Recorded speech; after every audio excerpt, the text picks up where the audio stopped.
Hello, this is John Mireles with the Photographer's Toolkit, and welcome to my series on nailing your exposures. This is the third installment in the series, and today we're going to show you how to work with your camera. You've seen how to work with histograms, and hopefully you're not afraid of them anymore. So the first thing we're going to do is talk about setting up your camera. Now, most of you guys, when you're out there shooting, the way you judge your exposures is by looking at the LCD preview and then deciding, okay, is this overexposed or underexposed? Now the problem with this is that most of the time you're shooting outdoors in the bright sun, and so when you've set up your camera, most likely you've set the exposure or the brightness on the back of your camera to maximum brightness. That's so you can see it when you're outside. The problem with that is that the image on the back of your camera is in no way calibrated to the image that you're actually producing. So what happens is the image is much brighter on your screen, but the image itself is much darker. So what you're consistently producing are underexposed images. And this is especially a problem when you're in, say, a dark ballroom where you have a reception. Maybe you've been outside and it's all bright and you've got that nice bright preview screen, and it allows you to see what's going on, and then you walk into the reception and you're looking at this bright screen and you're going, whoa, whoa, these images are way too bright. And so what you tend to do is tone down the exposure on your images, and thus you create images that are seriously underexposed. And the problem is because you're in this dark environment that the LCD suddenly starts to look very, very bright because it's backlit and there's dim lighting in the rest of the ballroom.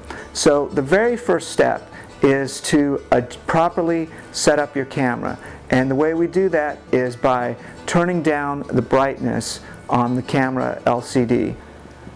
When it comes to setting up my camera, what I like to do is go into my LCD brightness and select that, and where most folks have the brightness cranked all the way to the right, I like to take it so that it's just one stop to the left of center and select that. So once you properly set up your camera, the next step is to always look at the LCD preview with a histogram. So when you're shooting, you set your camera so that you can see the image and you see the histogram.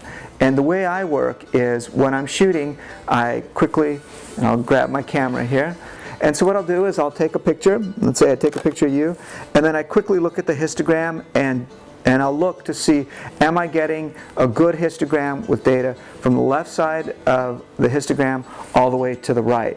And that's all I need. So I can be out in bright, bright sun, and I really can't see the image because the histogram is underexposed, but it doesn't matter. All I'm looking for is, are my highlights blowing out or am I clipping my shadows? And this way I can work very, very fast. So it's shoot, shoot, look at the histogram, take a picture, look at the histogram, take a picture, look at the histogram. It's very, very quick, and it's very, very consistent. Every single time I take a picture, I can look at my histogram and I know whether I've got a good shot or whether I need to adjust my exposure. And this works whether you're shooting in aperture priority mode, which I do a lot of times in weddings where I'm moving around a lot, or in manual mode, which I do when I'm shooting, say, the formals, whether it's the bride and groom or the family. Using these techniques, I can go into any photographic situation and come out with complete confidence that I'm going to get great results.